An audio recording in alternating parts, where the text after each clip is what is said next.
шырпы шағып отырғанда есіме тағы келіп қалды.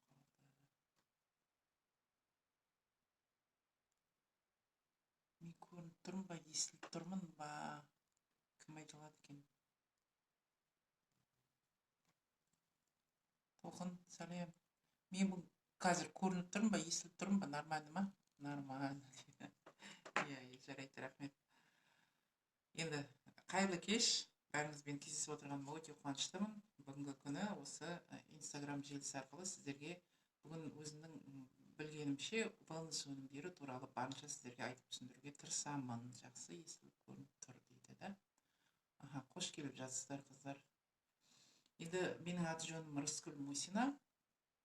Осы Oriflame компаниясында 2001 жылдан бері біргеміз. Oriflame компаниясымен бірге бүгінгі күнде бүкіл өнімдердің бәрін түгелдей жанұямызбен түгел пайдаланамыз. Өзіміз жақсы көреміз. Жанұямызбен ұлым да, қызым да, балам да, жолдасым да бәріміз де осы wellness өнімдерін пайдаланамыз. Енді мына үстіме әдейі флисовый куртка киіп алған болатынмын. Мынау бізге 2000 осындай флисовый, осындай сиреневый цвет футболкалар бар, білесіздер да. Қайырлы кеш, Гүлнара.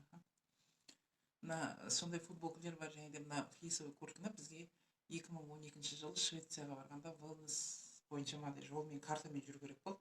Сол картамен әрбір жерге жүріп барған кезде, бір жерге барғанда мынандай бекем көтеретін не сияқты, гантель сияқты, бірақ ішіне су құйып су ішетін сондай пластиковый ыдыс берді. Одан кейін бізге бір жерге барғанда шагомер дейтін берді. Ол шагомерді мына кеудемді шалбардың шетіне байлап қойып жүрген кезде ол шагомер сол Швецияда түсіп қалды. Қайда қалғанын білмейміз. Одан қалды бір жерге барғанда wellnesстің жұқа бір мячигін берді ма, или бірдеме істеді. Одан бір жерге барғанда, в общем, ең соңында жеткен кезде осы екеумізге, Гүлназ екеумізге осындай флисовый куртка берді. 2012 жылы алғаннан сол курткаға дым да болған жоқ. Әлі күнге шейін соны жып-жылы пайдаланып киюге болады деп, сол wellness тақырыбы болғасын, мен бүгін осы компанияның берген сыйлығын киіп алып отырмын сіздердің алдарыңызда. Енді мен wellness өнімдері туралы айтқым келіп отыр. Wellness өнімін білмейтін адам жоқ болар. Wellnessті енді қазіргі уақытта елімізде болып жатқан әртүрлі жағдайларға байланысты өзімізді өзіміз қорғау үшін, денсаулығымызға күш беру үшін, иммунитетімізді күшейту үшін wellness өнімдерін өзіміз үшін, ауырмау үшін, деніміз сау болып жүру үшін, және де өзіміздің жанұямыз үшін алуымыз керек деп ойлаймын. Себебі неге десеңіздер, мен түгелдей соны жанұям үшін аламын. Күшті дейді. Жанұям үшін түгелдей аламын. Себебі бұл өнімдердің барлығы пайдалы, өте адамның ағзасына ешқандай манадай несі жоқ, зияны жоқ, адамға күш қуат береді, энергия береді, сізге шаршамай жүруге көмектеседі. Спортпен айналыссаңыз да, мысалы, жас болсаңыз, егер де жас қалпыңызды ұзақ уақытқа сақтап қалуға көмектеседі. Егер де үлкен жастағы адам болатын болса, мысалы, жас кезіндегідей өзін жақсы сезініп тұруға көмектеседі.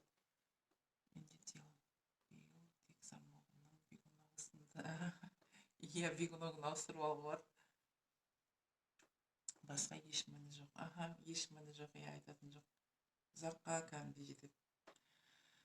Енді былай қарағанда адам шаршап жүреді, көп адамдар жұмыстан кейін мынандай келген кезде мысалы өзіне еш нәрсе ойлауға, еш нәрсені қарауға зауқысы жетпей жүретін кездер болады. Сондайларға көмектеседі, сондай адамдарға да.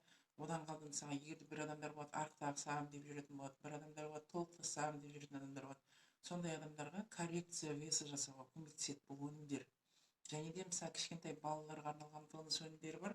Олар балалардың есте сақтау қабілетінің жақсы болуына, иммунитетінің мықты болуына, қазіргі уақытта негізінде гиперактивный балдар өте көп. Сол гиперактивный балдардың спокойный болып бүкіл мынадағы школьный нагрузка дейді ғой, соның бәрін жақсы қабылдауына көмектесіп, иммунитетінің мықты болуына көмектесетін өнімдер. Және де мысалы өзіңіздің ата-анаңыз болса, ата-анаңыздың өмір жасын ұзақ қылғанын қаласаңыз, және өзіңіздің балаңыздың дені сау және өмір жасы ұзақ болғанын қаласаңыз, осы өнімдерді пайдаланған жөн. Және де көбінесе операцияға және до операция және после операция дайындалып тұрған адамдарды, яғни адамдардың күш қуатын жинап, өзінің етін жиырып, иммунитеті көтеріліп, тезірек орнынан тұрып кетуге көмектесетін өнімдер. Негізі адамның басты байлығы біздің денсаулығымыз. Адамның денсаулығы жақсы болатын болса, ол қолынан көп нәрсе келеді, барлық нәрсені де жасай алады. Өмірде алдына қойған мақсатына қол жеткізе алады. Ал егер де адамның бірінші байлығы денсаулығы жоқ болатын болса, егер де сіздің бір жеріңіз ауырып тұратын болса, Құдай сақтасын, алмай ақ қояйық ешкімді да. Бірақ адамның ауырып тұрған адамның сол ойы тек қана сол жеріңді жазылсам екен, ауырмасам екен деп айтады ғой, қазақта мақал бар ғой, денсаулықтың қадірін ауырғанда білерсің деп. Яғни ауырып тұрған кезде адам өзінің сондай ауруынан тезірек айығып кетуді ойлайды. Дені сау адамға мысалға бәрі керек, алтын да керек, күміс те керек, бриллиант та керек, тағы қыдыру да керек, шетелде керек, машинада керек, басқа да үйде керек та, мысалы бәрі де керек болады. Ал егер ауырып денсаулығы жоқ болып тұрған адамға оның ешқайсысы қажет болмай қалады.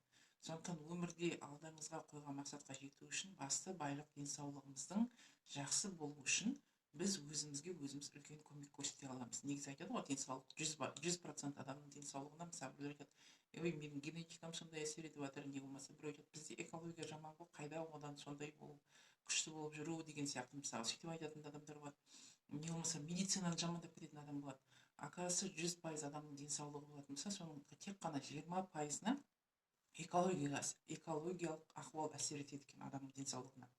10%-ына генетика әсер етеді, және 10%-ына сізге медицина ғана көмек көрсете алады екен. Қалған 60%-ына адамның өзінің өмірлік ұстанымы, образ жизни дейді ғой, адамның қандай образ жизни жүргізеді, сол өзіне байланысты. Негізінде адамның денсаулығы жақсы болу үшін образ жизни бар, және де мысалы қандай ой ойлайды, қандай мысалы спортпен айналыса ма, айналыспай ма, не болмаса қандай тамақ ішеді, соның бәрі адамға әсер етіп тұрады. Ең көбінесе негізінде адамның жасы ұзақтығы 150 жасқа дейін өмір сүруге рассчитаны екен. Соның ішінде біздің именно мысалы мына тамақтану именно үлкен әсерін тигізеді. Қандай тамақ жеп отырсыз, адам не жейді, человек есть то, что он ест дейді айтады ғой. Сол сияқты адамның жеген тамағы адамның денсаулығына тікелей әсерін тигізіп тұрады. Енді тамағымыз бәрі 100%-ный мынандай керемет деп айта алмаймыз, себебі көптеген тамақтардың ішінде ГМО дегендер қосылады да, химиялық составтар қосылады. Мана бұзылып кетпес үшін алма, апельсиндердің сырттарын бәрін бірдемемен жағып қаптап, мысалға бір удобрениялар сеуіп, мысалы солармен өсіріп алып келеді да, ол енді ешқандай оның жасырын еш нәрсесі жоқ. Толыққанды біз овощи, фрукты жеп отырмыз деген күннің өзінде бізде толыққанды витаминнің бәрін толық ала алмай отырамыз. Сондықтан жетпей тұрған витаминдердің бәрін дұрыс компанияның дұрыс витаминін, именно біздің Oriflame компаниясының өнімдерін пайдалану керек. Неліктен екенін қазір сіздерге тағы да айтып кететін боламын. Енді бүкіл дүние жүзінде көптеген аурулар көп қой, мысалы да, адамдардың манадай жүрек қан тамырлар, адамның денесі түгелдей тамырдан тұрады ғой, негізі основнында тамыр, сүйек, ет, ішкі органдар деген сияқты да, сыртқы мынадай нелерді. Бірақ соның ішінде мынадай дүние жүзінде айтпай ақ қояйын, енді көп 8 миллиард халықтың ішінде ожирениемен ауыратын 2,6 миллиард халық бар екен. Көптеген распространенный бізде аурулар, инфаркт, инсульт, мана қан тамырларының бітеліп қалуы, ожирение, сахарный диабет және онкологиялық аурулар екен. Именно біздің Қазақстанда мынадай дамып тұрған. Соның ішінде адамның денсаулығына қатты әсерін келтіретін олар дұрыс тамақтанбау, біріншіде, одан кейін стрессқа түсе бергіш болу, үшінші курение, төртінші алкоголь, плохая экология, ультрафиолет, соның бәрі адамның денсаулығына тікелей әсерін тигізіп тұрады екен. Яғни біздің организміміз мана ет, сүйек, қан тамыры, тағы басқа ішкі органдардан жаратылған деп тұр ғой. Яғни соның барлығына белки, жиры, углеводы және витамины, минералы дегендер керек екен. Яғни мысалы былай қарағанда олардың барлығын біз тамақтан ала аламыз да. Тамақтан ала аламыз. Мысалы омега-3, омега-6, ЭПК, ДГК дегендер болады екен, мынадайда. Олардың барлығы мысалы былай қарағанда енді қан тамырды алатын болсақ, қанның тамыры былай ашық болып тұру керек екен. Ашық, кәдімгі ешқандай несі жоқ, қан ішінен спокойно өтіп тұратын болу керек. Ал на самом деле адам тәтті тамақты көп жей бергеннен кейін қан тамырының іші мынадай май болып бітеледі екен. Холестериновые бляшки деп аталады, кішкентай болып бітеледі. Оның қасына келген қан қою болып өте алмай қалады, қоюланып, одан кейін тромб болып кетеді, ол жер кішкентай просветтен кішкентай ғана қан өтетін болғандықтан адамның денсаулығы шаршап кететін болады. Егер де сондай қысылған қан тамыры адамның мынадай жүрек тұсында болатын болса, мынадай біз тәтті тамақ жегенде іштен май болып жиналады екен де, қан тамырының ішінен. Майлы тамақ жеген кезде ол сыртынан мынадай май болып жиналады екен. Сондықтан сондай қысылған қан жүректің тұсында болатын болса, адам инфаркт ауруына ұшырайды. Және де мысалы мидың тұсында болатын болса, ондай адам инсульт ауруына ұшырайды екен. енді егерде ондай қысылған қан тамырлар адамның аяғында болатын болса, варикозный расширение вен болып кететіндей көріп жүрген боларсыздар да. Және де біздің миымыз түгелдей омега-3 майынан тұрады екен. Омега-3 майы егерде сіздің денсаулығыңызға жетпейтін болса, адамның миы шаршағысы, еш нәрсені ойлағысы келмейді. Яғни тез депрессияға, стрессқа түсе бергіш, мадай бір нәрсені оқығысы келмейді, түсінгісі келмейді, тыңдап, мадай қарағысы келмейді, сондай бір шаршап жүретін бір сондай болып кетеді екен. Омега-3 бізге майы адамның ішінен өзінен өзі өндірілмейді. Сондықтан оны сырттан біз извне қабылдауымыз керек. Сәлем қыздар, сәлем. Қабылдауымыз керек. Яғни витамин не үшін керек адамның ағзасына? Адамның ағзасына бірінші витамин, яғни клеткалардың дұрыс өсуіне және де мысалы ткань, сүйектердің жақсы дұрыс дамуына көмектеседі. Одан кейін ас қорыту мүшелерінің жақсы жұмыс жасауына көмектеседі. Және де мысалы әртүрлі аурулардың алдын алуға көмектеседі, да? Одан кейін минералдар не үшін қажет? Минералдар мысалы адамның сүйегінен бастап қанның свертываемость дейді ғой, соған дейін жақсы болуына көмектеседі. Яғни ткандер мен организм, әртүрлі адамның организмі в общем түгелдей жақсы дұрыс кәдімгі как часы дейді ғой, сағат сияқты жұмыс жасап тұруына көмегін тигізеді екен, да, витамин, минералы. Яғни мысалы әйел адамның организміне көбінесе железо, фолиевая кислота, магний деген витамин керек болады, кальций деген витамин керек болатын болса, ер адамдардың несіне организміне селен и магний деген витаминдер көбінесе керек екен. Және де антиоксидант, да, мысалы мына витаминдерді біз көбінесе қайдан аламыз? Витаминдерді мысалы мана овощи, фрукты, апельсины, мысалы виноград, орехи, әртүрлі мысалы жасыл бобовый, мысалы жасыл шөптерден солардан алуға болады, да, мысалы өзіңізге. Минералдарды қайдан аламыз? Минералдар мысалы кефир, мынадай клубника, мысалы орехи, мысалы злаки, мынадай коричневый рис, сондай сияқты мысалы өнімдерден біз мынадай минералдарды ала аламыз. Антиоксидант дегеніміз бар. Антиоксидант не үшін қажет адамның организміне? Яғни адамның мысалы бір адам сіздің қасыңызға ауырған сияқты болып, мысалы тұмауратқан сияқты болып, қазіргі уақытта келді дейік, да? Сіз егер иммунитетіңіз слабый болатын болса, сіз оны тез уақытта қабылдап аласыз. Иммунитетіңіз сильный болса, естественно, сіз қабылдамайсыз, да? Енді даже қабылдап алған күннің өзінде ол свободный радикалы деп аталады, клетки убийцы деп аталады, да? Яғни сол сіз өзіңіз үйге келген күннің өзінде сол бізде астаксантин деген өнім бар. Осы астаксантиннің ішінде мынау антиоксидант, да, көп мысалы шведский бьюти комплекс, мына құрамында черника бар, көзге жақсы әсер етеді, және де сол адамның организміне кірген зиянды микроорганизмді мынаның екі-үшеуін ішіп алатын болсаңыз, мұрын арқылы, не болмаса мысалы мынадай ауыз арқылы, не болмаса дәрет арқылы, не болмаса адамның терісінен тер арқылы далаға шығарып жіберуге көмектеседі, иә. Одан кейін самом деле антиоксидант, вообще антиоксидантты қайдан аламыз? Антиоксидант гранатта, лимонда, шведская брусника дейтін мынадай қызыл ягода бар, қышқыл, солардың ішінде антиоксиданттарды алуға болады екен, соларды тамаққа пайдаланғанның арқасында.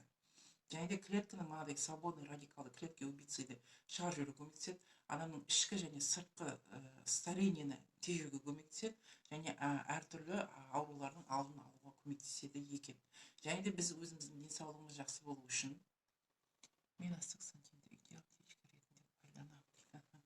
Өте тамаша, дұрыс.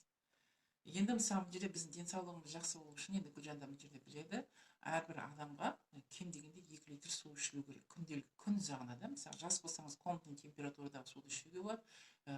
Енді жоғары жаста, мысалы 35-40 жастан асқаннан кейін уже кішкене ысқылтымдау су ішкен негізінде пайдалырақ болады. Себебі ысқылтымдау суды егерде мысалы өзін ішуге болады, не болмаса құрамына лимон қосып ішуге болады, не болмаса мед қосып ішуге болады, тек қана өзін іше алмаймын десеңіз, 1 килограмм салмаққа 30 миллиграмм су ішілу керек, яғни кем дегенде 8 стакан адамның денсаулығына су ішіліп тұруы керек. Суды ішуді ұмытпаймыз, қыздар. Өзіміздің денсаулығымыз жақсы болу үшін судың организмімізге жетіп тұрғанын қайдан білуге болады? Сіз мысалы кіші дәретке барған кезде сіз қарайтын болсаңыз, егер дәретіңіз мысалы ақшыл, мысалы светлый болып, мысалы су сияқты таза мөлдір болып тұратын болса, онда сіздің денсаулығыңызға, ағзаңызға су жетіп тұр. Яғни егер де су жетпейтін болса, сіздің дәретіңіз қоңырлау, кішкене сап-сары сондай болып шығуы мүмкін. Сондықтан ондай болса, значит сіздің организміңізге күнделікті суточный норма су жетпей тұр деген сөз. Сондықтан таңертең тұрған кезде өзіңізге, мен өзім сөйтемін, 2 литр банкіге су құйып қоямын. Ыссы су болса, ыссы су чайниктен ішуге тырысамын. Ыссы су болмаса, сол өзімнің комнатный температурада тұрған суымды, соны мен кешке дейін ішіп тауысуым керек. Мен оны витаминмен қосып ішемін ба, былай ішемін ба, мысалы, сол бәрібір сол суды мен кешке дейін бітіруім керек. Менде астаксантинді 1 айға жақын қосымша 8 капсулдан ішіп, 2 ай келмеген месячный келді дейді. Ал саған, пожалуйста. Қазір олардың барлығына тағы да тоқтаймыз. Өте керемет жетістіктер. Құтты болсын, Толқын. Я рада за вас. Енді біз мысалы тамақтануға келетін болсақ, біздің өзіміздің күнделікті тамағымыз қалай жүреді? Таңертең как положено шай ішеміз, сары май жейміз, как положено мына жұмыртқа қуырып жейміз, колбаса, сырмен, тәттімен шайды ішіп аламыз да, күш етіп. Одан кейін обедке көбінесе мысалы көп адамдар жұмыста жүретін болса тамақ ішілмей қалады, бір пирожки бірдемемен перекус жасай қояды, шай ішіп. Не болмаса ішетін болса кәдімгідей как положено плотный первый, второй, мынандай котлеты, пюре, там не манты деген сияқты сықитып тұрып толтырып тұрып тамағымызды жеп аламыз да, өтірік емес қой. Одан кейін кешке не жейміз? Кешке то же самое картошка, плов, макарон, тағы бірдеме сағада жейміз ғой енді мысалы сары майымыз бар, ақ нанымыз бар, бәрі қасында жейміз да, жемейді емес, біз жейміз. Плюс еще екі дополнительно перекусымыз бар ортада да. Яғни бізде былай қарайтын болсақ, режим питания деген бізде жоқ. Яғни фрукты, овощи деген біздің тамағымызда енді бар болар, бірақ аздау. Да, көбінесе біздің жейтін тамағымыз однообразный пища, калориясы көп, витамины жоқ тамақтарды көп пайдаланамыз. Яғни бедные питательными веществами и минералами дейді. Яғни мысалы біздің тарелкамызды алатын болсақ, тарелканың тең жартысы кем дегенде жасыл, қызыл жасылды мысалы фасоль ма, ол мынадай вернее перец па, ол болмаса басқа да бір не ма, яғни соны в общем қызыл жасылды шөптерден тұру керек. Одан кейін төрттен бір бөлігі мысалы бобовый, мысалы черный рис или гречка или тағы мысалы пшенка сондай сияқты өнім болатын болса, бір бөлігі қызыл балықтың еті не болмаса ақ құстың еті болу керек екен да. Яғни енді бізде ол сөйтіп жеген тамақ өзімізге жақсы көмегін тигізеді да. Мен енді сіздерге қосымша бонус өнімін айтпастан бұрын сіздерге айтып кетіп отырғаным. Енді адамның денсаулығы жақсы болу үшін тәтті және майлы тамақтың кішкене жеуді кішкене азайтқанымыз дұрыс болады. Өзімізге, әрқайсымыз өзімізге және өзіміздің жанұямыз үшін да. Яғни көбінесе жейтін тамаққа овощи, фрукты және шөп нелерді көбірек қосуға тырысқан дұрыс болады. Жеп отырған тамақтың размерін азайту керек. Кейбір адамдар бар, толық адамдар неліктен толықсап кетеді? Ол потому что аузына тыныштық жоқ та, тамақты жей береді, конечно, ол себілмей кім семіреді енді мысалы. Сондықтан кішкене жайлап жеуге тырысу керек, тамақтың порциясын азайтуға тырысу керек. Асқазан деген адамның единственный орган, который өзі нәм болып, іше берген сайын нәм болып созылады екен де, адамның асқазаны мынадай адамның қолындай болу керек екен да, осындай размерде тамақ сияды екен оның ішіне. Яғни адамның жүрегі мынадай жұдырықтай деп атайды ғой, мысалы мынау мысалы асқазан болу керек. Ол үлкен болып созылады екен де, өзі мысалы адам кері қалпына келе алатын орган осы асқазан екен негізінде. Енді совсем нәм болып созып жібермесеңіз, татау операция жасайтындай қылдырып да, Құдай сақтасын. Яғни мысалы оны кері қалпына келтіруге болады. Және де мысалы тамақ ішкен кезде мысалы кейбір адамдар бар, мен диета ұстап жүрмін, мен арықтайын деп жатырмын, мен деген тамақ ішпеймін деп жүр. Ол это издевательство над своим организмом. Олай өйтіп издеваться етуге болмайды. Адамның организмі, мысалы сіз тамақ ішпей қалдыңыз ба, қарныңыз ашып тұрмау, қарныңыз ашпау керек, яғни сіздің толықтай бүкіл белок, витаминдеріңіз сізге келіп тұру керек.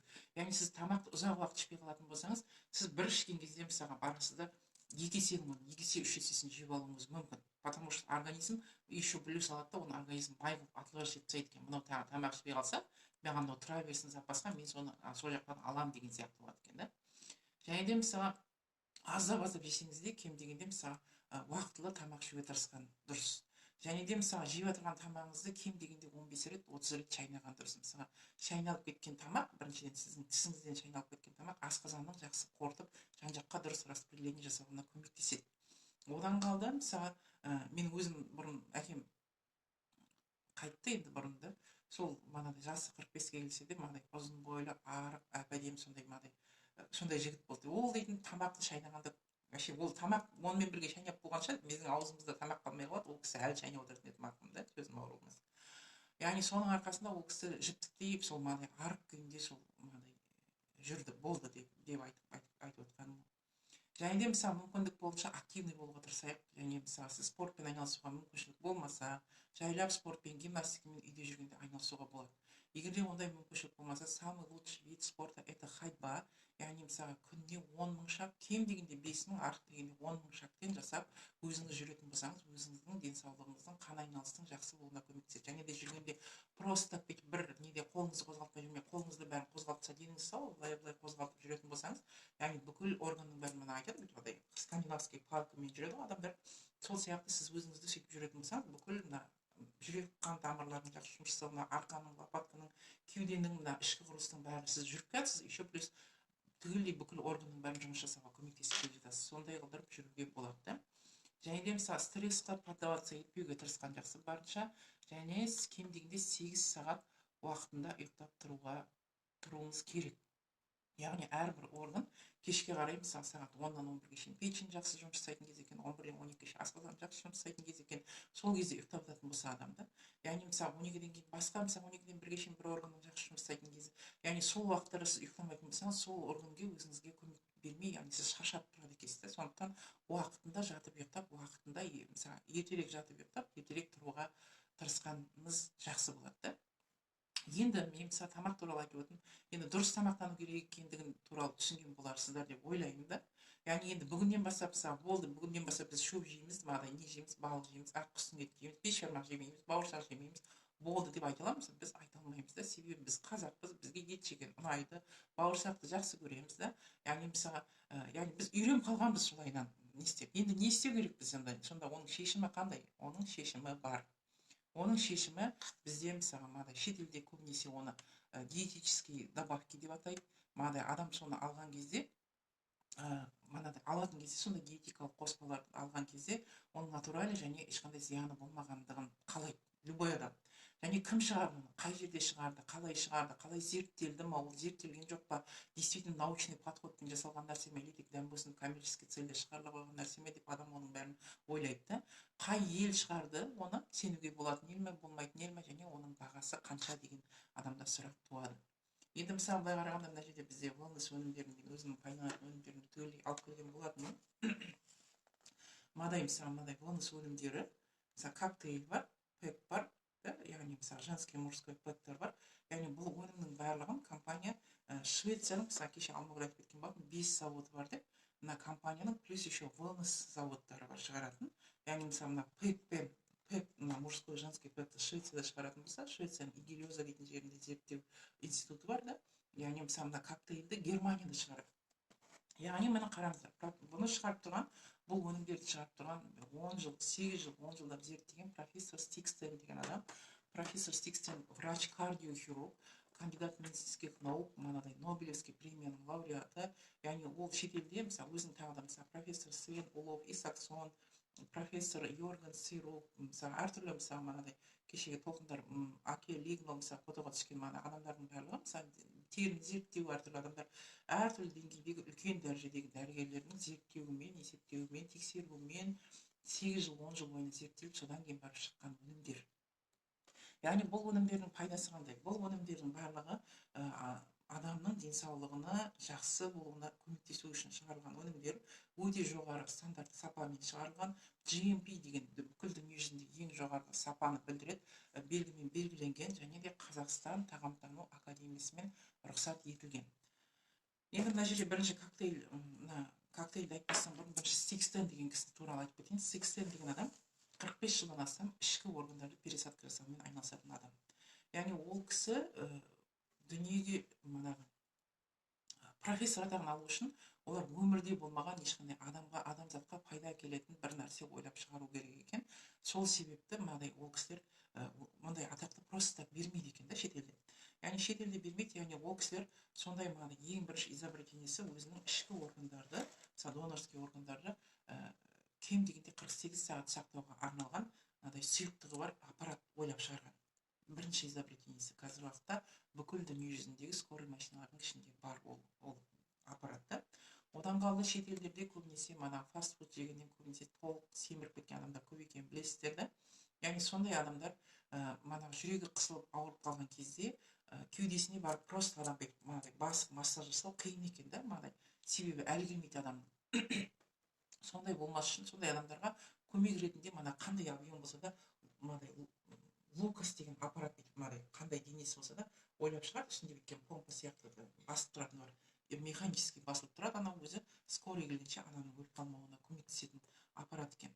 Одан кейін үшінші аппараты өзі дәрігердің өзі ішкі органдарды пересадкамен жасаумен айналысатын болғандықтан кейін до адамдар аппарат Лукас. Рахмет. До операция адамдар шаршап тұрады екен, келгеннен кейін одан кейін после операция адамдар тоже тезірек етін жиырып мынандай басқа органға живоция етіп кету керек қой, мысалы да ішін үйренісіп кету керек. Тұрып кету үшін көмек ретінде мынандай көмектесу үшін мен ол адамдарға не берсем болады деп сол манағы профессор соны ойлап кеткен екен да. Сол кезде өзінің сол до және и после операция жатқан адамдардың мынандай зерттеп қарағанда, мысалы осы коктейльді шығарғаннан кейін зерттеп беріп қараған кезде мынандай мына просто wellness өнімдері мен больницаның тамақтарын ішкен адамдардың екеуін салыстырған кезде wellness өнімдерін ішкен адамдар тезірек етін жиырып, иммунитеті күшейіп, үйренісіп, сол мынандай ішкі органға үйренісіп, до и после жақсы болып тұрып кетуіне көмектесетіндігін байқаған. Және одан кейін чем мынандай былай тамақ ішкен адамдарға қарағанда. Енді және одан кейін бұны дені сау адамдарға зерттеп қараған кезде дені сау адамдардың одан сайын денсаулығы жақсарып, иммунитеті күшейіп, яғни адам өзін жақсы сезініп, сергек сезініп, мынандай шаршамауына көмектесетін, иммунитеті мықты болуына көмектесетін зерттеген. Одан қалды адамның бір жылда 10-12 килограммға без возврата арықтайтынын мынандай бәрін зерттеп көрген екен, байқап тексеріп көрген. Енді мына коктейльді алатын болсақ, мына коктейльдің біздің ішінде 98% ананың сүтіне ұқсастырып жасалынған, ең нағыз иммунитетті мықты қылдыратын нәрсе ананың сүті екенін білеміз ғой да. Бұның ішінде 3 түрлі протеин бар. Яғни тауықтың жұмыртқасының протеині бар, сиырдың сүтінің протеині бар, және де шөптің ішінде еті болып есептелінеді, шөптің ішінде горохтың протеині бар. Яғни және бұған қоса ішінде сахарный свекла бар, және шиповник и алма бар бұның ішінде. Омега-3 ненасыщенные жирные кислоты бар. Мысалы мынаны коктейльді алатын болсаңыз, бұның шейкер и мерная ложка деген бар. Не болмаса өзіңізде үйде қайырлы кеш, үйде өзіңізде блендер болатын болса, сол блендерға езіп ішетін болсаңыз болады. Сүтке не суға езіп ішуге болады. Не болмаса кішкентай проценттегі сүтке 1%, сүтке не болмаса 1%, мысалы ағатай проценттегі кефирге езіп ішуге болады. Блендер болатын болса, блендерға мысалы мынаны керемет мынандай сүтіңізді не суыңызды не мына кефиріңізді құйып, оның үстіне 1-2 қасық мына коктейльді салып, үйіңізде не бар, мысалы банан ба, мысалы бананды турап салып жіберіп, алма бар ма, алманы салып жіберіп, мынандай клубника бар ма, мысалы киви бар ма, бәрін бүйтіп турап салып жіберетін болсаңыз, блендермен езіп шығарған кезде, пенный блендер бар қазір, көбінесе П деген жағын басатын болсаңыз, керемет балаларға кәдімгі сүйсініп ішетін өте керемет пайдалы осындай керемет коктейль шығады. Яғни мысалы бұның 3 түрлі дәмі бар. Мысалы мен қолымда қазір ванильный түрін алдым. Осы үйде қазір клубничный түрін бітірген болатынбыз, уже түрінде құттай қалды. Оны алып келген жоқпын. Және де мысалы бұның шоколадный түрі бар. Мысалы егер де сіз мороженое сияқты дәмін жақсы көретін болсаңыз, онда мына ванильный коктейльді алуға болады. Егер де сіз клубничный дәмін алатын болсаңыз, клубниканың дәмін алуыңызға болса да, ол бәріне бара береді. Яғни егер де мысалы кейбір адамдар бар, тәтті жегіс адамдар бар, тәтті құмар адамдар болатын болса, мынадай пирожный, там булочки, тәтті конфет білім көрген тұра алмайтын адамдар болса, яғни ол адамдарға сол тәттіден келетін витаминдер жетпей тұруына байланысты, соны потребность болып тұр ағзасына, организміне потребность болып тұр. Сол себепті ондай адамдарға шоколадный коктейль беретін болсаңыз, яғни адамның сол тәттіге деген несі толады, витамині толады да, яғни адам уже спокойно тәттіге құмарлығы жайлап кететін болады. Яғни мысалы мына коктейльді кішкентай балаға да беруге болады, үлкен кісіге де беруге болады. Мысалы мынаны туған кезден бастап мен өзім кішкентай жиенім қолымызда болған, осы коктейльді езген кезде, дауысын естіген кезде сразу жүгіріп келеді, бер, өзі жүре алмайды ау, сол кезде бүйтіп қасымызға еңбектеп келеді де, бер, маған бер деп маған бер деп сұрап келетін болды да. Яғни бұл коктейльдер өте дәмді. Мысалы енді біз енді жасымыз 40-50-ге келіп, мысалы 30-ға келіп, анамыздың сүті қандай екенін дәмін мүмкін ұмытып қалған болармыз да. Кейбір адамдарға мысалы мына коктейльдер адаптация ко вкусу дейтін болады. Мысалы бір 5 күн, бір әр кетсе 1 апта, бір максимум 10 күннің ішінде сізге біртүрлі дәмі біртүрлі сияқты болып көрінетін адамдар болады. Мен өзім сондай болдым, себебі үйреніп кете алмай жүрдім көбінесе.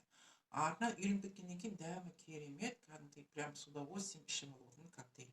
Яғни мысалы бұны спортсмендерге де ішуге болады, балаларға да, үлкендерге де, ер адамға да, әйел адамға да бәріне де ішуге болады. Өте керемет дәмді, адамның организміне толыққанды күш беретін, энергия беретін, иммунитетін күшейтетін керемет мынау біздің коктейліміз да. Яғни мысалы мына ішіндегі бүкіл құрамында клубникада, мына ванильде, бүкіл неде бәрі натуральный, яғни запатентованный формула компанияның сол мына Sixten деген адамдардың өздері зерттеп, өздері шығарған, тек қана Oriflame компаниясы бұл өнімді шығара алады. Көп компанияда осындай коктейльдер бар, бірақ көптеген компанияда біздің компаниядағыдай 3 протеин ішінде жоқ. тек қана бір протеин, әрі кетсе 2 протеин болады. Бірақ 2 протеин жоқ, көбінесе 1 протеин болады. Біздің компанияда именно 3 протеиновый комплексті, яғни 3 протеинді біріктіріп компания шығарып тұр. Сол себепті дұрыс толыққанды витаминдерді алу үшін осы wellness өнімінің осы 3 түрлі коктейлі бар, және де мысалы бұның дәмсіз түрі бар, протеиновый комплекс деп аталатын, яғни соларды алуға болады. Бұлардың үшеуін алсаңыз, төртіншісі тегін келе береді.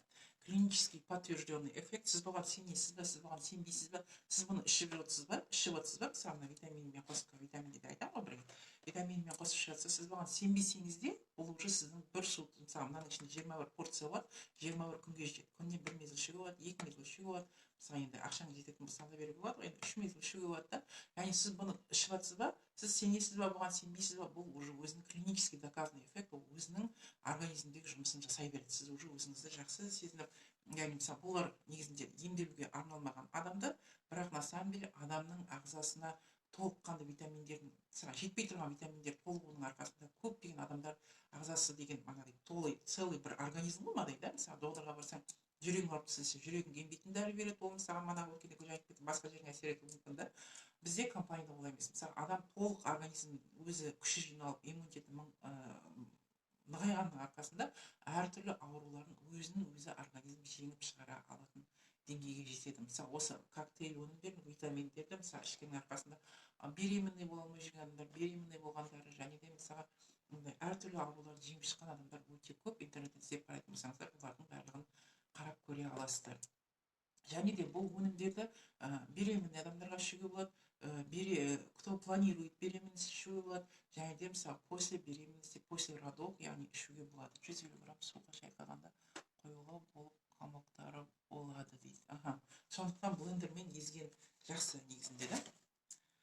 Низкий гликемический индекс, яғни ішінде омега-3 бар, 3 источник протеина бар да. Оны мысалы айтып кеткен болатын, мана ер адам да, әйел адам да, кормящий да, беременный да бәрі де іше алады. Мысалы енді одан кейін пектарға келеді. Пектар бар бізде мынадай керемет өнімдер, мысалы үстіндегі мынау мужской, астындағысы мынау женский. Біз жанұямызбен түгелдей пайдаланамыз. Мысалы мен бұл пектің мынау біздің ішіп жүргеніміз, одан бөлек кешегі заказымда тағы да мысалы мен екеуімен коктейль келді мысалы жаңадан да. Себебі мен естіп алып қоямын, потому что бұның бәрі бітіп қалады. Үйде мысалы мына мужской түрін баламмен мысалы жолдасым ішеді, яғни женский түрін мен өзім ішемін да. Енді қараңыздар, мысалы егер де сіз мысалы жолдасыңыз не өзіңіз не болмаса үйде біреу мысалы далада жұмыс жасайтын, мысалы теңізде әсіресе жұмыс жасайтын адамдар көп қой. Яғни қанша дегенмен қазір елдегі жағдайға байланысты, және де тіпті елдегі тыныш болған күннің өзінде де теңіздің ауасының өзі онша жақсы емес екенін білеміз ғой да. Сол себепті үйдегідей тамақ болмайды адамға. Сол себепті өзіңіз де далаға кетіп жұмыс жасайтын болсаңыз, міндетті түрде осы коктейль витаминдеріңізді ішіп жүріңіздер, алып кетіңіздер. Мен міндетті түрде өзімнің жолдасыма беріп жіберемін. Мысалы мына өткенде витамин болмай қалған кезде біз мысалы мынадай түрін алып беріп жібердім, астықсан кейін мынадай не. Бұның іші кішкентай қалыпты, бірақ қалғанын алып келді үйге. Мысалы астықсан кейін омега-3 по денсе алып мысалы беруге де болады да. Яғни енді мыналарға тоқтап кетейін. Мыналардың ішінде мысалы мужской женский витаминдердің ішінде 21 пакетик болады мынадай. Мужскойдың ішінде де то же самое, женскийдің ішінде де то же самое. 21 пакетик болады. Мына мысалы екеуінің түрі осындай. Мына көрініп тұрған бұлар да. Екеуі бірдей да, ішінде екеуінде де 4 капсула болады. Яғни бірінші мынаған тоқтап кететін болсақ, мынау астаксантин деген өнім. Мына екеуінде де астаксантин, мынау коричневый. Мана айттық антиоксидант деді да, адамның мынадай денсаулығында натуральный антиоксидант, бұның құрамында черника бар. Яғни адамның бірінші морщинкалерін сокращать етуіне көмектеседі. Морщинкалерін теріңіздің әдемі болып тұруына көмектеседі. Және де мысалы теріңіздің ылғалданып тұруына көмектеседі. Көздің жақсы көруіне көмектеседі. Яғни адамның иммунитетінің мықты болуына көмектеседі, шаршамай жүруіне көмектеседі. Яғни мынадай бір зиянды микроорганизм сіздің денеңізге кіріп кеткен болса, соның мысалы мынау дені сау адамның бір суточный нормасы, яғни дені сау адамның витаминге деген қажеттілігін толтырып тұратын бір суточный норма. Мысалы таңертең сумен қосып ішуге болады, мысалы астан кейін, не болмаса түскі аста, не болмаса түскі астан кейін ішіп алуға болады. Яғни егер де бір жеріңіз алып тұратын болса, мынаны дополнительно бұл витаминдерді ішіп алуға болады, яғни артық етпейді. Яғни мысалы мына жерде мынау манағы зиянды микроорганизмді денеден шығарып жіберуге көмектеседі, яғни шаршамай жүруге көмектеседі. Яғни мысалы сіз уже бұны пайдаланған кезде кейбір адамдар бірден байқайды эффектісін, шаршамай жүретін, басының ауырмайтынын, өзін жақсы сергек сезініп жүргенін бәрін байқайтын адамдар болады, байқамайтын да адамдар болады да. Яғни сондықтан как будто ол өзімен өзі солай болып қалған сияқты болып тұратын адамдар болады. Бұны артистер де ішеді, спортсмендер де ішеді, мынадай барлық адам ішеді в общем. Одан кейін мына жерде мысалы мынау 2 омега-3 бар мынаның құрамында. Мысалы женскийдің ішінде де 2 омега-3 бар, мужскойдың да ішінде де 2 омега-3 бар. Осы 3 капсула бірдей екеуінің разницасы тек қана мынау женский организмге қажетті витамин 12 витамин 10 минерал, мужской организмге қажетті 12 витамин 10 минерал. Тек қана разницасы осыда. Енді омега-3-дің несі қандай көмегі бар? Омега-3-дің көмегі, яғни жүрек қан бірінші мидың жақсы жұмыс жасауына көмектеседі. Яғни теріңіздің әдемі жылтыр болуына көмектеседі, жүрек қан тамырларының жақсы жұмыс жасауына көмектеседі. Мысалы, яғни терінің әдемі болуына көмектеседі. Әртүрлі адамның қолында денесінде в общем раздражениялар болады, әртүрлі мысалы аллергический сияқты раздражениялар болуы мүмкін. Солардың барлығын экзема сияқты мысалы аурулар болуы мүмкін да, яғни адамдарда. Соның барлығын майландырып, терінің әдемі болып тұруына көмектеседі, кетуіне көмектеседі. Мысалы менің өзім мысалы кейбір адамдар болады, шөптен аллергия болады мысалы да, кейбір адамдар болады, әртүрлі тамақтардан аллергия болып кетуі мүмкін. Мысалы менің өзімнің аллергиям болды. Таңертең тұрған бойы тоқтамастан бірнеше рет түшкіре беретін болдым. Сондай аллергия болды менде. Түшкіре берем, тоқтамаймын, қанша не істесем, бір мезгілде барып бірден бір шалай уақыт түшкіргеннен кейін сосын барып тоқтайтын болдым. Вот именно осы wellness өнімін ішкеннен кейін мен сол немнің кеткенін байқадым. Сол енді ауру деп ауру емес, мысалы бірақ енді дискомфорт тудыратын нәрсе ғой, мысалы қайта тоқтамай түшкіре берген. Сол сияқты кейбір адамдарда шөптен, басқа нәрседен аллергия болады мысалы, сол аллергия болдырмауға, сол в общем, адам өзін сол аллергиясыз жақсы сезінуге көмектеседі. Потому что өзімнен білемін да, соны мысалы мен өзім ініме де алып берген кезде ол да сондай өзінің әсерін байқады да. Егер де мысалы маған көп уақыт былтырлар ішпей қалған кезде, сонда мен қайтадан түшкіретін кезімді байқадым. Бір қатты бір өзің шаршап тұрған кезінде соны уже қайтадан шығып кететінін мен байқадым. Осыны іше қойғанда сразу бірден уже жоқ та, мен өзімнің немді айтып отырғанда да. Яғни мана айтып кеткен болатын, қан тамырымыз біздің тәтті тамақ жегеннен ішінен май болып жиналады, қою тамақ жегеннен сыртына қан болып май болып жиналады дедік қой. Мынау именно омега-3 майы сол қан тамырының ішіндегі майды ертетін бірден бір өнім да. Одан қалды мысалы сосудтарды тазалайды дедік та. Мысалы адамның жасы үлкейген сайын буындарда мысалы ауырып шаршап, тізесі, қолы, аяғы мысалы адамның ортасында, сүйектің ортасындағы май таусылады дейтін қозғалып тұратын. Сол майдың таусылмай майланып тұруына көмектеседі. Қанның сұйық болуына көмектеседі. Және мынау бар ғой, мысалы мынау өнім давлением болмауына көмектеседі. Яғни мысалы қан сұйылған арқасында адам давлениесі нормализация ғой, повышенный да болмайды, пониженный да болады, нормальный болмайды. Нормальный болады, яғни адам өзінің жақсы сезінуіне көмектеседі. Егер де бұны дополнительно ішіп аламын десеңіз, дополнительно кем дегенде мысалы бұдан артық мысалы 8 капсулаға дейін мысалы ішуге болады. Мысалы мен өзім мына балықтың майын 5 түрлі балықтың салқын теңіздің терең суында жүзетін балықтардың майынан жасалған, скумбрия, 2 түрлі сардины, лосось, анчоус деген балықтардың майынан жасалған, және де бұны 5-ступенчатый очисткамен өткен. Яғни бұл балықтың майы егер янтарный болатында, жарқырап тұрған мысалы біздің балықтың майы да ішуге де ыңғайлы. Мен бір компанияның балықтың майын деп біреуден көргенмін, құдай-ау, ана беккен мынадай капсулдар бар, дәрі сияқты, бірінің ішіне бірін шығарады, ішіне ұнтақ сияқты шығаратын бір дәрілер бар ғой, сондай сияқты капсулада анау қап-қара емес, қоп-қоңыр түсі дейтін тіпті совсем анау қорқынышты, анау капсуласының өзі солаймен шығып қояды дейді. Капсуласының өзі ерімейтін сияқты мынадай.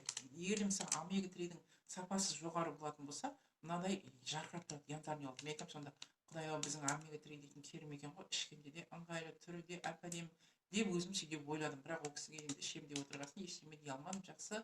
Енді өзіңізге пайдасы келеді деп отырсаңыз, ем болсын деп сөйтіп не істедім де кетіп қалдым да. Енді қараңыз, біздің омега-3-де, витаминде де мысалы ішуге де өте ыңғайлы. Яғни бұл омега-3, аптечный омега-3 мен біздің омега-3-дің разницасы, адам мынадай аптечный омега-3 көбінесе мысалы сырты КРС дейді, крупный рогатый скоттың желесінен қапталған екен. Біздің омега-3 ішіде балықтың майы, сырты да балықтың желесінен қапталған. Яғни сіз сумен ішіп отырған кезде осының бәрі асқазанға жеткенше уже еріп кетеді. Сілекеймен еріп кетеді.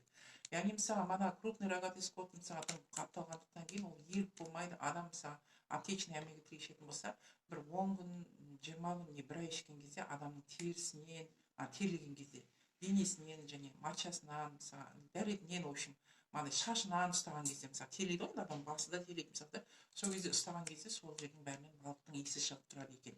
Біз мысалы мына осы өнімдерді, балықтың майын, нені бәрін қанша жылдан бері ішіп отырсақ та, адамның да өзінің аузында балықтың дәмі келіп тұрады екен.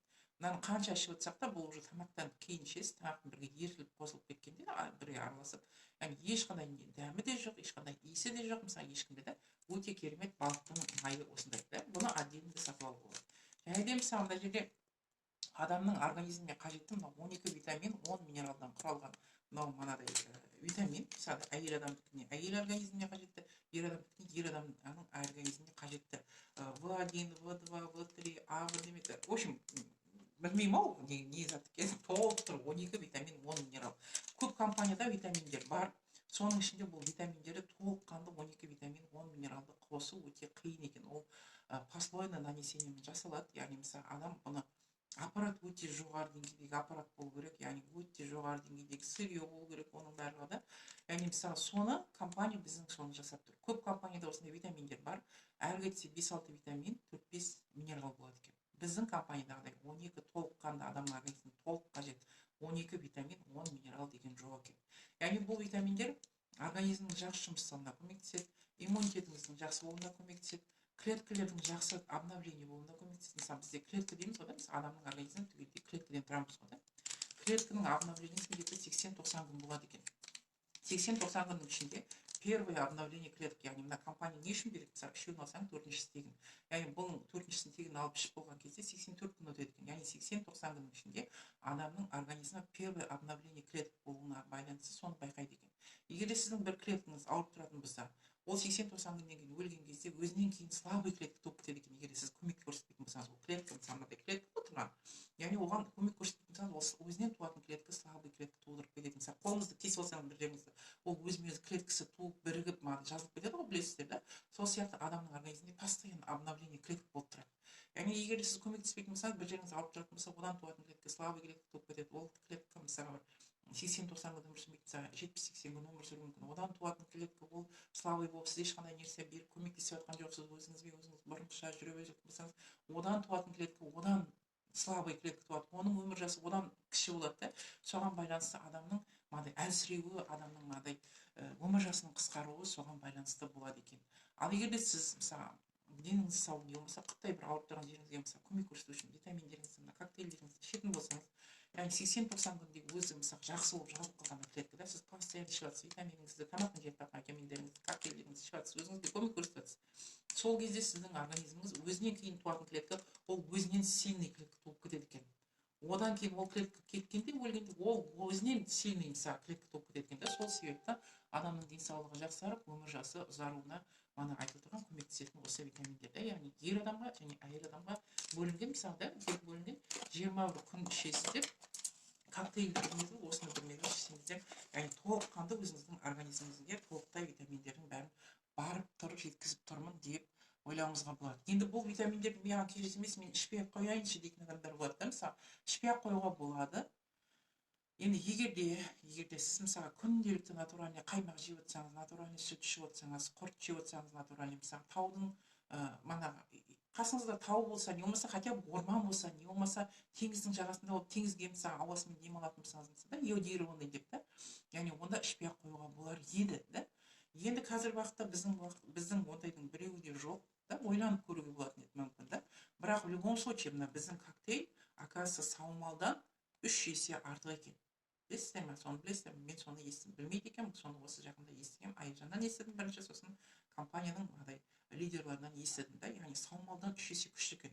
Сондықтан, яғни мысалы көп адам ауырып қалған кезде өткендерде да, мысалы саумал іздеп кетті ғой, пожалуйста, коктейльді ішіңіз, витаминіңізді ішіңіз, өзіңізге көмек көрсетіңіз да. Яғни сол сияқты мынадай адамның несі, мысалы пакетиктерді айттық. Одан басқа бізде компанияда детский витаминдер бар. Детский витаминдер деген мен балдарым үлкен болғандықтан кейін мен детский витаминді омега-3 жидкийді алғанмын. Бірақ детский витаминдерді тоже үшеуін алатын болсаңыз, төртіншісі тегін келеді. Бұл детский витаминдердің тоже омега 3 бар, құрамында лимон, бірден школы таппай қалған бетін ашып қойып айтып жатып.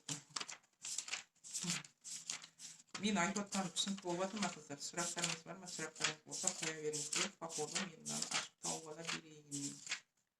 Мынадай детский витаминдер бар. Детский витаминдер көп тұрған барыстарда, мысалы мынау омега 3 жидкий витамин, яғни құрамында лимон қосылған, яғни күніне жаңа туған кезден бастап біз кішкентай балаға негізінде 3 жастан бастап деп бұлардың сыртында жазылып тұр. Мынау мысалы мынаның құрамында апельсин қосылған, баланың тісінің жақсы өсуіне, сүйегінің жақсы өсуіне, ксилит бар құрамында, в общем, түгелдей натуральный нелер да, витаминдер. Мысалы 10 витамин, 12 витамин, тоже 10 витамин, 10 минерал бар бұның құрамында. Түсінікті, өте жақсы ақпарат. Рахмет. Яғни бұл өнімдерді де үшеуін алсаңыз, төртіншісі тегін келеді. Яғни бұл мысалы негізінде бұл өнімдерді негізі 3 жастан бастап беруге болады, беріңіз деп сыртында жазылған. Солай болды да. Себебі шетелде яқасы бала жасау үшін алдымен ата-анасы бірінші тексеріледі екен дәрігерден. Толықтай витаминдердің бәрін толтырылып, укол системасының бәрін алып, витаминнің бәрін ішіп, толтырылып, содан кейін барып бала жасауға кіріседі екен. Сол кезде сол ата-анасынан келген, организмнен келген витамин балаға 3 жасқа дейін жетеді деген не бар екен да. Содан кейін барып соған дейін жетеді, содан кейін барып 3 жастан кейін витаминді ішу керек деп шығарған екен. Ал біздің елде көбінесе ондай болмай жатады да. Мысалы, сол себепті біз жаңа туғаннан бастап, мысалы, біздің жерде Толқын да бар, мысалы, жерде Гүлназ да бар. Яғни балдар ғана кішкентай бір тамшыдан бастап, аузына құйып беріп, осыны мысалға үйреттік. Яғни рахит ауру болмауына, мысалға миының жақсы жұмыс жасауына, өзі бала мысалға мынау кішкентай мынадай нені езбес, даже жей алатын кезде кашаға бірдемеге салып та беріп жүрген кездеріміз болды. Себебі мысалы бала кола ішеді, мороженое жейді, оның құрамында мысалы өте пайдалы ешқандай нәрсесі болмаса да соны беріп жатсыздар да. Лучше оны бергенше, лучше дұрыс баланың дамуына көмектесетін, миының жақсы болуына, иммунитетінің мықты болуына көмектесетін осындай дұрыс өнімдерді, дұрыс тамақтарды, яғни осы витаминдерді берген дұрыс болады деген келеді. Және мына жерде мана айтып кеткен болатын коктейлді, одан кейін мысалы жерде суптар бар. Мына витаминдерді отдельно алып алатын болсаңыз, мына астыңғы жағында тұр, отдельно бәрін по отдельности алып алуға болады да. Мысалы женский, мужской витаминдер, балам ғой. Және омега 3 астаксантин да. Одан кейін мына жерде суптар бар, біздің суп бар, протеиновый комплекс бар. Суптарды біздің мысалы жерде ненің шөптің сорпасы деп айтуға болады. Бұл суптар спаржа деген суп бар, жасыл, организмде тұзды шығаруға көмектеседі. Және мысалы томат и базилик деген қышқылдау сорпа бар. Бұл екеуін бірге қосып араласып ішуге деп болады. Мысалы ертең бұйырса алдағы уақытта алдымызда ораза келіп жатыр да, ораза ұстайтындарыңыз, оразаларыңыз бұйырса мынадай қабыл болсын деп алдын ала айта берейін. Бірақ енді сол кезде, мана мен өзім мысалы былтыр ораза ұстаған кезімде, сол мана коктейлді, wellness-тың мысалы супын ішіп таңертең оразамен аузыңызды бекітетін болсаңыз, мынадай күн жағына шаршамай жүресіз, өзіңіз жақсы сезініп, ешқандай қарныңызды ашпай, ешқандай дискомфорт болмай, қанша сөйлесеңіз де, қанша информация берсеңіз де шаршамай жүруге көмектеседі. Сондықтан осы витаминдерді алдын ала таңертең мысалы аузыңызды бекіткен кезде, мысалы коктейль мен витаминіңізді ішіп алып, супыңызды ішіп алатын болсаңыз, өзіңізге мысалы дополнительный тамақтан бөлек мысалы, өзіңіздің ішкен тамағыңыздан бөлек соны ішетін болсаңыз, өзіңіздің жақсы сергек сезініп жүргеніңізді байқайсыз. Сондықтан мысалы одан басқа бізде мынадай кальций, морской кальций деген бар да, мысалы бұл кальцийді мысалы негізінде үлкен адамдарға мысалы күніне 2 таблеткадан ішуге болады. Бірақ енді на самом деле мысалы мына жерде адам организмі қанша екенін біледі, қанша ішу керек екен. Яғни көбірек ішкіңіз келетін болса, одан ешқандай зиян жоқ. Яғни өзіңіз уже ішкіңіз келмей қалатын кез болады. Мен өзім сөйтемін. Негізінде екеуі деп жазылған, мына ішінде менің немерелерім томат суп ұнайды дейді. Керемет. Және одан басқа бізде мынадай пребиотический напиток деген бар. Пребиотический напиток бұл шөптерден, жасыл шөптерден жасалған. Жасыл шөптерден мынадай ішінде мынадай тоже не сияқты. 1 стакан суға 1 қасық жарым салып езіп ішсеңіз болады. Яғни бұл не үшін қажет? Бұл адамның организмінде бірнеше жылдап шықпай тұратын шлактер болады екен. Яғни мысалы асқазанның бойында, шектің бойында соларды тазалауға көмектеседі екен, шлактерді шығаруға көмектеседі. Яғни бұл шлактерді шығарған кезде сіз өзіңіз ішетін болсаңыз байқайсыз. Енді дәретке барған кезде уже бәрі де басқаша болып тұрғанын көресіз да, түрі де түсі де деп қояйын. Яғни уже шлактердің шығып жатқандығын көрсетеді. Яғни мысалы ол шлактерді не үшін шығарған қажет? Шлактер шыққанның арқасында мына сіздің ішіп отқан витаминдеріңіз жақсы сіңуіне, жақсы қорытылуына көмектеседі біріншіден. Екіншіден, адамның ішкі организм, яғни ішкі шлактерден тазарғанның арқасында адамның бетінде әртүрлі мысалы пигментный пятна болуы мүмкін кейбір адамдарда, кейбір адам неровный цвет лица, шероховатость, угри дейтіндер болуы мүмкін. Соның барлығы сол асқазан ішектің бойы тазаланғанның кесірінен сол беті тегістеліп адамның әдемі болуына көмектеседі. Яғни адамның ішкі организмі сыртқа да белгісін білдіріп тұрады ғой. Сол себепті мынау өте керемет өнім. Яғни бұны мысалы құрамында неше порция бар екен білмеймін, ал балам мен жолдасым үшеуміз 30 порция бар екен ішіп жүрміз. Яғни мысалы өте жақсы да. Одан кейін акваглоу деген өнім бар. Акваглоу ол тоже терінің жақсы болуына көмектеседі, адамның мысалы жұмсақ болуына көмектеседі. Мысалы как андай бетіне көбінесе адамдар қазір уақытта не салдырады ғой, уколмен бетін әдемі болдырғанын қалайды ғой енді, бірақ енді қазір ол считается негізінде прошлый век, негізінде ол считается. Немеремнің біреуі запор болып жүретін прибиотик кішкене балдарды қазір күнге барады. О, молодец. Вот керемет. Мысалы шындап та, егер де мысалы адамның несі болатын болса, запор болатын болса, мысалы или болмаса керісінше болатын болса, сол дискомфортты кетіруге көмектеседі. Яғни нормально уақытында дәретке баруға көмектеседі. Мысалы сол сияқты омега-3 ішетін болсаңыз, тоже омега-3 сол запор болып жүрген адамға жидкий түрін беретін болса, взрослыйға да болады да, мысалы жидкий да. Яғни ішектің бауырын байландырып, дәретке жақсы баруға көмектеседі. Мысалы мен өзімнің балам кішкентай кезінде енді не істеймін деп гашекке отыруға қорқып жүретін еді. Сол кезде мысалы мұндайлар болған жоқ. Мен сол кезде беретін едім балам кішкентай болған кезде деймін да. Уже балам үлкен жасқа келген кезде сол кезден бастап бұлар шықты. 2009 жылдан бастап шықты. Бұны негізі бірінші компаниямен сотрудничать етіп отырған, мысалы именно профессорлар Стикстенді компанияға ешқандай консультант емес, олар компания сотрудниктері емес, олар жеке дәрігерлер, үлкен дүние жүзінде әйгілі, яғни үлкен істер атқарған дәрігерлер.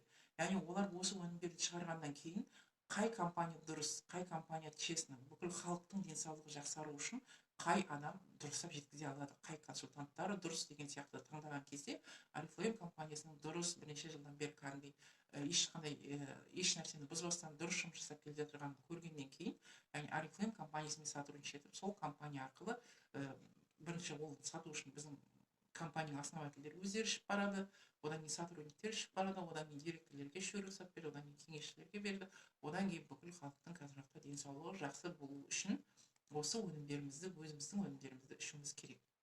Яғни бұны үшеуін алсаңыз төртіншісі тегін келеді деп айттым да. Мысалы Wellness Life деген программа бар бізде. Мысалы мына екеуін алатын болсаңыз, не болмаса суппен қосып алатын түрі бар, мысалы жизненная энергия деп аталады. Екеуі суппен қосатын болсаңыз, идеальный вес деп аталады. Сол егер де алатын болсаңыз, үшеуін сөйтіп алатын болсаңыз, олардың мысалы мына жерде минус 20% скидкамен алады любой консультант да, мысалы білеміз ғой да, бренд партнер да. Яғни одан кейін 20% скидкамен аласыз, бірінші рет аласыз, екінші каталогты аласыз, тоже сол наборды, үшінші каталогты аласыз, төртінші каталогты сол алып отырған мысалы суппен қостыңыз ба, осы екеуін алдыңыз ба, осы екеуі, үшеуін алдыңыз ба, үшеуі сізге тегін келеді, бірақ бал бонусы түгелдей қосылады. 5-ші шарттан бастап осы өнімдерге дополнительно компания 30% скидка береді. Яғни минус 20%-пен алып тұрсаңыз мына екеуін, плюс еще үзбей ары қарай кете беретін болсаңыз, постоянно 30% скидкамен ала бере аласыз. Және де мысалы бұны үзіп тастайтын болсаңыз, қайтадан онда бірінші шарттан бастауға тура келетін болады. Өткен каталогтың қорытындысы бойынша біздің команда именно Wellness Life программасы бойынша wellness өнімдерін рекомендовать ету бойынша біз топ-10 лучший консультанты про wellness айтуға жөнінде деген номинацияға ие болған болатынбыз. Сондықтан бәріңізді сол атақпен құттықтаймын. Сондықтан осы керемет wellness өнімдерін өздеріңіздің денсаулығыңыз болу үшін, адамның басты байлығы денсаулық қой. Ауырып қалып бір дәрігерге баратын болсаң да, бәленбай ақшаны қалтаңнан жұлып алады да. Укол системаның өзі адамның тіпті аурасына шейін теседі екен, негізінде. Аурасына шейін тесіп қалдырады екен деп, пробойны қалдырып, адам сол жерден бүкіл жаман нәрселердің бәрін қабылдап тұрушы болып кетеді екен. Сондықтан өзімізді бітеп жүрейік, және де мысалы укол система алып зорығып не істегенше, емделгенше, лучше өзімізбен өзіміз ауырмаудың жолын іздеп, деніміз сау болып жүргенге жететін ештеме жоқ деп ойлаймын. Сондықтан осындай ақпарат бүгін сіздерге өзімде жақыннан бастап ішіп нәтижесін көрдім, пребиотик көмегімен. Сондықтан бүгін сіздерге мысалы осылар туралы айтқым келді. Яғни мынаның коктейльдердің бағасы мынау каталогта жазылған, мына жерде мысалы 14500 Wellness Pack'тің бағасы мына жерде. Еще мына жерде шаштың және тырнақтың жақсы өсуіне арналған витамин бар бізде, да. Яғни мысалы одан кейін жерде протеиновый комплекс деген бар. Мына нені айттым, да. Мына wellness pack 14.700 теңге тұрады сатып алатын баға. Егер де сіз осындай адамдарға мысалы түсіндіріп айтқыңыз келетін, сіз командаңызға кісі шақырғыңыз келеді ғой, да. Мысалы енді сіз бұл информацияны естідіңіз, да. Енді бұрын сіз білмеген боларсыз, мүмкін білмеген кезде енді былай енді керек екен, алу керек екенін білесіз. Енді біздің қыздарға барынша айтып жатырмыз ғой, енді бәріміз жақтан. Енді осындай мысалы ақпаратты естідіңіз. Сіз өзіңіздің кімге денсаулығыңыздың, в общем, жан-жағыңызда қай адамға көмек көрсеткіңіз келеді? Денсаулығы мықты болып, өмір жасының ұзақ болғанын қалайтын адамдарыңыз бар емес пе? Мысалы, алысқа бармай-ақ ағайын туыстарыңыз, достарыңыз, мысалы, кімдер тағы? Кімді қасыңызда өмір ұзақ болып, ұзақ ауырмай сырқамай жүргенін көргіңіз келеді? Сол адамдардың бауырларыңыз бар, мысалы, да, мүмкін ата-анаңыз бар, сол адамдардың бәріне осы ақпаратты жеткізу керек. Жеткізу керек. Және де сіз өзіңіздің тарапыңыздан, егер де сіз толыққанды жеткізе алмай бетін болсаңыз, сіздің тікелей шақырып тұрған спонсорыңыз бар емес пе? Сол адаммен хабарласып, мен сондай адамдарды шақырайын деп едім, мен бірақ өзім толықтай айта алмай тұрмын, сол себепті маған сол ақпаратты толық түсіндіріп жіберуге көмектесіңізші дейтін болсаңыз, сіздің шақырған адамыңыз ол міндетті түрде көмектеседі. Көмектесе алмаса, одан жоғарысына шығыңыз, одан жоғарыға шығыңыз, да. Яғни сондай бізде мысалы біздер көбінесе wellness info чат деген ашамыз. Сол кәдімгідей өзіңіздің атыңызға именной қылып ашып алуыңызға болады. Мысалы жерде толқын ба, мысалы толқын апа маған келіңізші, мен сөйтпейтін сізге сөйтіп мынандай осы сағат ертең 5-ке, например, или 3-ке мен өзімнің таныстарымда мысалы алдын ала айтып алып қосыңыз, мен саған дейтін сондай күшті денсаулығың мықты болу үшін, ауырмай жүру үшін қажетті осындай өнімдер туралы айтатын, және плюс үйде отырып ақша табуға болады екен, сондай мүмкіншілікті пайдалана отырып сол туралы айтатын мынадай өзім чат ашып едім, соған қосайын деп 4-5 адамыңызды, 10 адамыңызды қосып, сол спонсорыңызды қосып, спонсорыңызды таныстырып, мысалы осындай толқын, осындай мен демеушім, осындай қазір уақытта сіздерге толықтай ақпарат береді, тыңдап шығыңыздар, до конца бәрін көріңіздер, қараңыздар деп айтып, сосын сіздермен хабарласамын деп. Одан кейін уже толқын таныстырып жүргеннен кейін толық информация береді. Или Гүлназ мысалы, да, например, Гүлназға шықтыңыз ба, Гүлназ информация береді. Не болмаса кім, мысалы Гүлзира, мысалы басқа қыздар, да. Яғни сонда уже ол толық информация алып алғаннан кейін ол кісіге кері рахмет деп мысалы айтып, соңында рахмет деп шыққаннан кейін ол кісілерге тікелей хабарласу керек. Қарадың ба, көрдің ба, түсіндің ба, чаттың, не түсіндің, мен саған көмектескім келеді, сенің денің сау болғанын қалаймын, сенің өмір жасың ұзақ болғанын қалаймын, неужели саған мысалы денсаулық керек емес деген сияқты адамға айтатын болсаңыз, адамға бәріне денсаулық керек. Бәрінде адам реплейм алмаса да денсаулығы болу үшін басқа бір непонятный китайский или тағы басқа бір компаниялардың өнімдерін ішіп жүреді, сіз айтпасаңыз. Не болмаса аптекадан барып алып ішіп жүреді, да, мысалы. Оның бәрі мысалы пайдасынан зиян екенін білмей жатады, да. Сондықтан сіз өзіңіз біліп тұрсыз ғой дұрыс өнім екенін. Сондықтан дұрыс адамдардың көмектескіңіз келетін адамдарыңыздың өмір жасы ұзақ болу үшін осы естіген ақпаратыңызды толықтай айту керек. Өзіңіз айта алмайсыз ба, чат арқылы айтуға болады. Қазір ешқайда барудың қажеті жоқ қой. Яғни телефонмен қадағалап отыру арқылы мысалы адамдарға сөйтіп көмек көрсетуге болады. Мысалы заказды доставка на дом жасауға болады, регистрация бесплатный екенін білесіздер, да, оны өздеріңіз айтпай-ақ. Не болмаса доставка на дом эсполға барып алып кетуге болады, не болмаса почтаға доставка жасатуға болады, да. Енді методтары көп қой, түрлері көп. Кім қай жақта тұрса да, қай жерде тұрса да любой жерден ала беруге болады. Сондықтан сол арқылы сіз өзіңіздің мысалы қазіргі бәрін айналып келетін мысалы компанияның қазіргі акциясы 3 кісіңізді тіркейтін болсаңыз сумкалар алуға болады деген условияны орындап тастауыңызға болады. Және де мысалы сол арқылы мысалы командада мысалы кеше Гүлназ жіберген болатын, Нұржан Алпамыс деген жігіттің өзінің айтып отқанын көрген боларсыздар, да. Бір тіркелген кезде, тіркелген каталогте сразу кірген уақытта мен 89 адам тіркедім деп айтып отыр, да.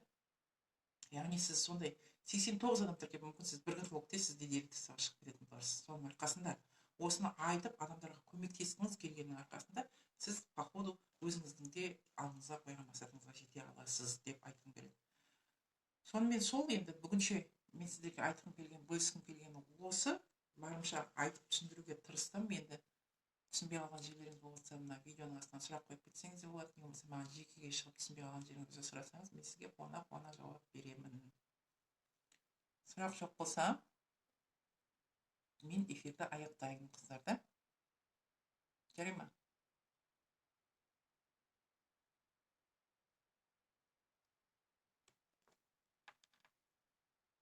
Кішкене күткеннен кейін келеді ғой нелер, сөздер. Сонымен осы, сондықтан өзіңіздің таныстарыңызға барынша осылай айтып түсіндіріп, бірінші өзіміз пайдаланайық, өзіміздің денсаулығымыз біздің басты байлығымыз, да. Сол себепті және де басқа кісілерге де осыны барынша айтып жеткізуге тырысайық дегім келеді. Сұрақ жоқ, да? Сол себепті онда эфирді аяқтаймын. Бәріңізге зейін қойып тыңдағандарыңызға көп рахмет. 0.28 қалды деп жатыр екен. Жақсы сақтап үлгерейін. Сау болыңыздар.